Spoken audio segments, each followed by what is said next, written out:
Good morning, and welcome to Barbaras Bulletin. I'm your host, Barbara. We're glad you're joining us today as we dive into the latest developments from around the world. Our top story this morning is coming out of the United Nations, where the Security Council has voted to reimpose nuclear sanctions on Iran. According to reports, the vote was a result of Iran's refusal to cooperate with International Atomic Energy Agency inspectors, which led France, Germany, and the UK to trigger the snapback provision of the 2015 nuclear deal. The Iranian Foreign Ministry has since released a statement calling the move unlawful, unfounded, and proactive. We want to provide our listeners with a comprehensive understanding of this complex issue, so let's take a closer look. The snapback mechanism allows any member of the agreement to call for the reimposition of UN sanctions if they believe Iran is not in compliance with its terms. This could lead to the reinstatement of an arms embargo, asset freezes, and travel bans. Iran has consistently maintained that its nuclear program is for civilian purposes only, and that it does not seek to create a nuclear bomb. However, the international community remains concerned about the country's activities, particularly in light of recent tensions with Israel. We've seen a flurry of diplomatic efforts in recent weeks, with European powers attempting to negotiate a deal to prevent the sanctions. While talks have been ongoing, so far, they have not been fruitful.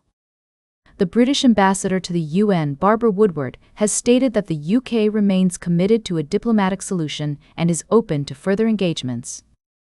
As we continue to monitor this developing story, it's essential to consider the potential implications of these sanctions on the region and the global community. We'll be keeping a close eye on any updates and bringing you in-depth analysis and expert insights. That's all for now. We'll be right back with more of today's top news on Barbaras Bulletin.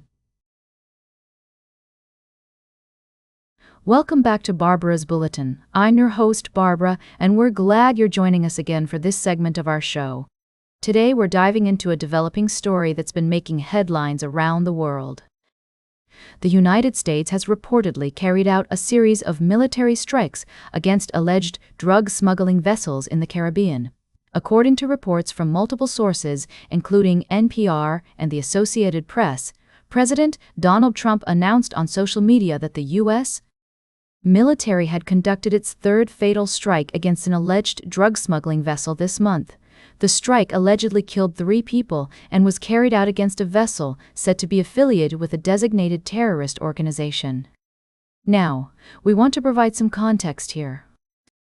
The Trump administration has justified these military actions as necessary to stem the flow of drugs into the United States. However, several senators, both Democrats and Republicans, as well as human rights groups, have questioned the legality of these actions, citing concerns about executive authority and the use of military force for law enforcement purposes.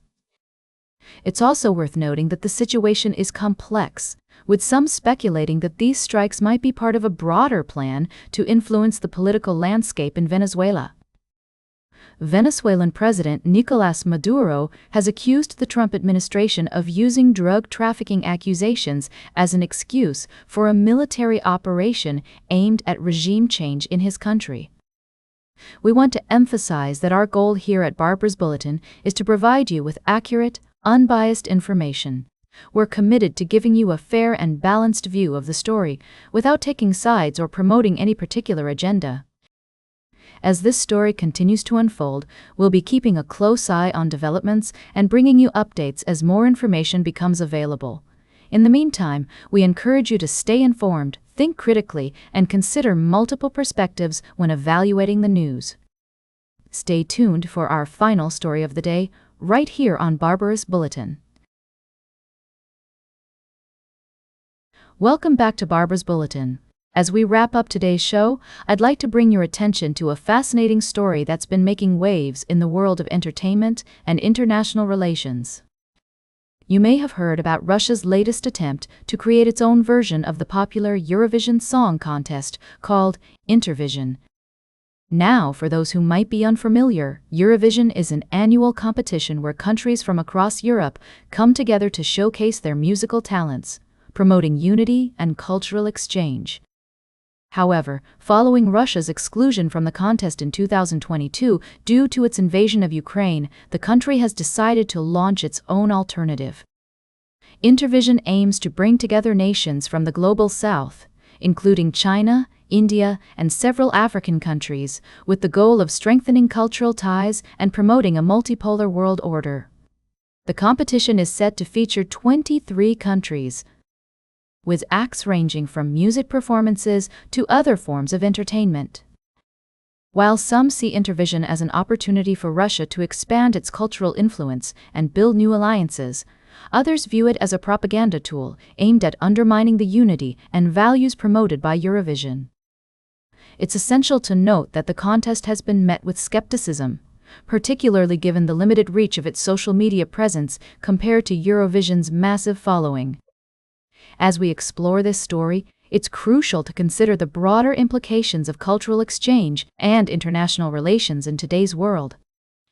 Can events like Intervision genuinely promote unity and understanding among nations, or do they risk becoming tools for political manipulation?